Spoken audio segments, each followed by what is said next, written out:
think what is also interesting about My Beautiful Laundrette is I think probably it's the main reason why I decided when I was at university to write a dissertation on the cultural and social implications of homophobia.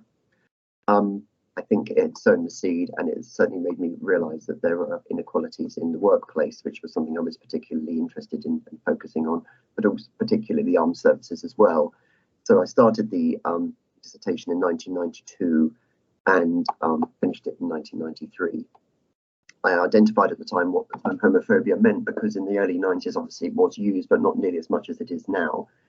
And in the first part of the dissertation, I examined the term heterosexism, which was an alternative to homophobia, and looking at the way that society up until that particular time had generally been designed for the family, i.e. a heterosexual mum and dad with children, and how that in itself was fundamentally heterosexist, and obviously didn't necessarily look at other groups which had been marginalized, or there was a certain amount of censure, and obviously that was very deeply enshrined in society through media, but also through television programs, and also at work, school, playground. And it was interesting to note that at the time, the age of consent in England and Wales and Scotland was 21, but in private, that was something I looked at as well. And obviously, for heterosexuals, 16. In Ireland at that stage, in 92, 93, it was still completely illegal. So what's lovely is to see that there has been progress and that things have moved on, and there is much more equality now. And if one were to read my dissertation now, it would seem incredibly old-fashioned and out of date, but it was of its time. And things like being illegal to join the armed forces, of course that does not exist now, but at the time it did.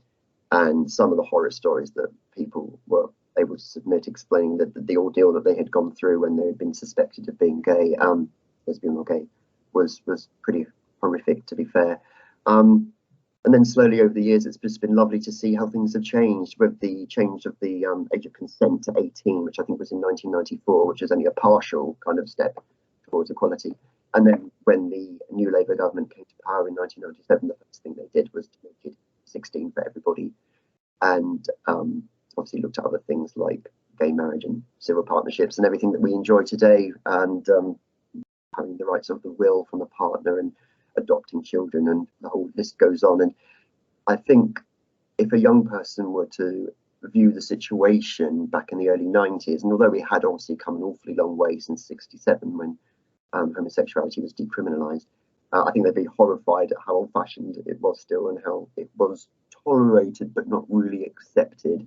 Whereas these days it's fantastic, it's mainstream, and everybody's able to celebrate it with gay pride and all the rest of it, if that's what you want to do. Also, we've got we've diversified now. We look at Black Lives Matter, and as well as transgenderism. So flag itself has gone from being a rainbow to this wonderful coloured affair with the black and the brown and the shades of pink and blue. So it's lovely. It's lovely to see that there's this all-encompassing change, and things have moved really, really quickly.